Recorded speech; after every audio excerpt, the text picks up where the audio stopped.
അമ്മേ വീട്ടിലാരല്ലേ? ആരാണ്? അമ്മ ജോത്സ്യരാ. ജ്യോത്സ്യരാ?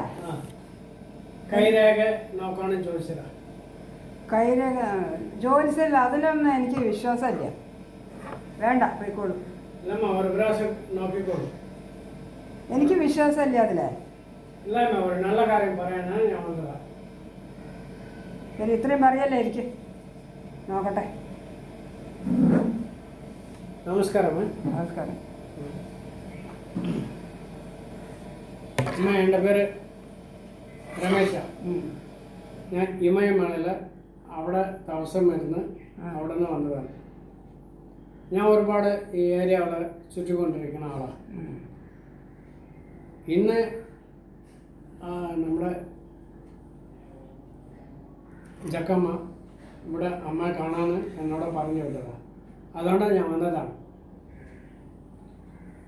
ഇതേമാതിരി 5-6 മാസം മുമ്പ് ഒരു 2-3 ജ്യോത്സ്യന്മാർ വന്ന് ഇതേമാതിരി പറഞ്ഞിട്ട് പരിഹാരം ചെയ്യണം, അത് ചെയ്യണം, ഇത് ചെയ്യണം പറഞ്ഞിട്ട് ഞാൻ നിറയെ പൈസ വേസ്റ്റാക്കി.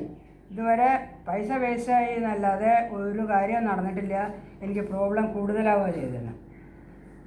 അമ്മ അവരൊക്കെ പൈസ മേടിക്കാൻ വേണ്ടിയിട്ട് പൈസ പറ്റിക്കാൻ വേണ്ടിയിട്ട് വന്ന ആൾക്കാരാണ്.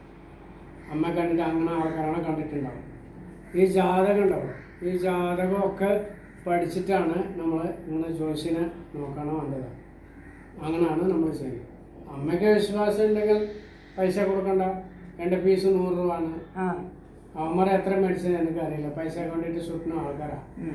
അമ്മയ്ക്ക് വിശ്വാസം ഉണ്ടെങ്കിൽ മാത്രമേ എനിക്ക് കൊടുത്താൽ മതി. ഞാൻ പറയുന്ന കാര്യം ഒക്കെ ആയാൽ ശരി ശരി അതാണ് കാര്യം. ജക്കമ്മ എന്നോട് പറഞ്ഞു വിട്ടിരിക്കുകയാണ്. അമ്മയുടെ ഒരു കൈ കൊണ്ട് കാണിക്കേ, കുറച്ചുകൂടെ മുകളിലേക്ക്. ഓക്കെ, കുറച്ചുകൂടെ. അമ്മയ്ക്ക് നല്ല കാര്യങ്ങൾ നടക്കാൻ പോകണം. ഇപ്പം എല്ലാം കൈകൂടി വരുന്ന സമയമാണ്. ഒരു പരിഹാരം ചെയ്യണം. എന്ത് പരിഹാരം? പരിഹാരം ചെയ്താൽ ഒക്കെ ശരിയാവും. ഒരു ചെറിയ ഗണപതി ഹോമം. അമ്മനക്ക് ഒരു പട്ട് സാത്തണം.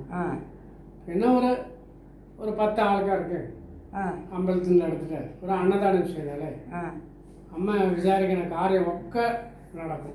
അത് ഞാൻ തന്നെ ചെയ്യാതെ അമ്മ തന്നെ ചെയ്തു. ഇവിടെ അടുത്തുള്ള അമ്പലം ഉണ്ടാവും, അത് ചെയ്താൽ മതി. ശരി. പിന്നെ ഒരു കാര്യം കൂടെ, അമ്മയ്ക്ക് ഭയങ്കര വിശ്വാസമാണ്. ഫ്രണ്ട്ഷിപ്പും റിലേറ്റീവ്സ് സ്വന്തം ഉണ്ടല്ലോ, അവന്മാരൊക്കെ ഭയങ്കര അമ്മയ്ക്ക് വിശ്വാസമുണ്ട്. അവന്മാർ അമ്മയുടെ അടുത്ത് ഇങ്ങനെ ഒരു റിലേഷൻഷിപ്പിൽ സംസാരിക്കും. അതങ്ങനെയാണ്, എന്താ പറയുന്നത്, സ്നേഹത്തോടെ സംസാരിക്കുന്നവർ. എന്തിനാ സ്നേഹത്തോടെ അമ്മയുടെ അടുത്ത് സംസാരിക്കണമറിയാം. അമ്മയുടെ കയ്യിൽ ഒരുപാട് ഒരുപാട് ഒരുപാട് ചിക്കലുണ്ട്, പൈസ ഉണ്ടാവും. ആ പൈസനെ മേടിക്കാൻ വേണ്ടിയിട്ട് അവന്മാരൊക്കെ അമ്മ പുറകെ ചുറ്റിക്കൊണ്ടിരിക്കും. ഇത് നടക്കുന്ന ഒരു കാര്യമാണ്. അവന്മാരൊക്കെ കൊണ്ട് ഒഴിവാക്കിയാൽ അമ്മ ശരിയാവും. ഇപ്പോൾ അമ്മയുടെ കയ്യിൽ ഇരിപ്പൊക്കെ കുറവാണ്.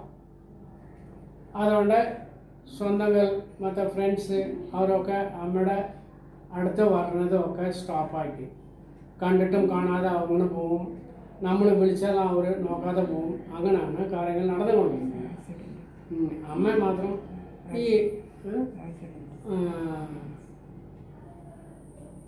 ഈ കാര്യങ്ങൾ നന്നായിട്ട് നടക്കണമെങ്കിൽ എന്താ പറയുക, പരിഹാരം ചെയ്താലേ ഒക്കെ ശരിയാവും. പിന്നെ ഒരു കാര്യം, കുറച്ച് അകലാണ് വേറെ ഒരു ദേശത്തിലെ, ആ ദേശത്തിൽ അമ്മ ചെറിയ വയസ്സിലുള്ളപ്പോൾ അവിടെ ഉണ്ടായിരുന്നെന്ന് തോന്നും. അവിടെ അമ്മയ്ക്ക് ഒരു ആക്ഷൻ പറ്റിയിട്ടുണ്ട്. ജീവൻ പോണ കാര്യമാണ്. അങ്ങനെ ഒരു ആക്സിഡൻറ്റ് പറ്റി ഗുരുവായൂരപ്പൻ രക്ഷിച്ചിട്ടുണ്ടാവും. അത് ഉറപ്പല്ലേ? അതേപോലെ അവിടെ നിന്ന് വേറെ ഒരു ദേശത്തേക്ക് വരുന്നത്, അവിടെയാണ് സ്വന്തം നാടാണ്. അങ്ങനെ എന്തെങ്കിലും കാണിക്കുന്നത് അവിടെ വന്നാൽ ആൾക്കാരൊക്കെ നമ്മുടെ അടുത്ത് കുറച്ച് പാസത്തിലങ്ങനെ സംസാരിക്കും. അമ്മയുടെ കയ്യിൽ ഒരുപാട് ചിക്കലി, അതുകൊണ്ടാണ് സംസാരിക്കുന്നത്. ഇപ്പോൾ ചിക്കലിയൊക്കെ കഴിഞ്ഞു. ഇപ്പോൾ നമ്മുടെ അടുത്ത് പൈസ അല്ലാതെ ഇരിക്കുന്നത്, അതുകൊണ്ട് ആരും നമ്മുടെ അടുത്ത് അടുത്താതെ ഇരിക്കാം. ഇതാണ് കാര്യങ്ങൾ. ഈ പരിഹാരം ചെയ്താലേ ഒക്കെ ശരിയാവും. ഓക്കെ, അമ്മയ്ക്ക് ഞാൻ പറയുന്നത് വിശ്വാസം ഉണ്ടെങ്കിൽ എൻ്റെ ഫീസ് കൊടുത്താൽ മതി. ഇല്ലെങ്കിൽ വേണ്ട, അമ്മയ്ക്ക് ഫ്രീ ആയിട്ട് ഞാൻ നോക്കിയിട്ട് പോകണം. ശരി, ഒരു മിനിറ്റ് ഇരിക്കെ.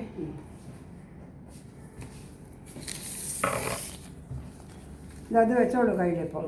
നല്ലതാണ്. ഞാനേ പൈസക്ക് വേണ്ടിയിട്ട് ഇങ്ങനെ പറയണ ആൾക്കാരല്ല. ജക്കമ്മ എന്നോട് പറഞ്ഞു വിട്ടിരുന്നു. അപ്പം എന്നോട് പോയി അമ്മയുടെ അടുത്ത് ഇങ്ങനെ പറയാൻ വേണ്ടിയിട്ട് പറഞ്ഞിരിക്കുന്നത്. അതുകൊണ്ടാണ് ഞാൻ വന്നതാണ്. അപ്പം ഞാൻ കേട്ടെ. ആ ശരി.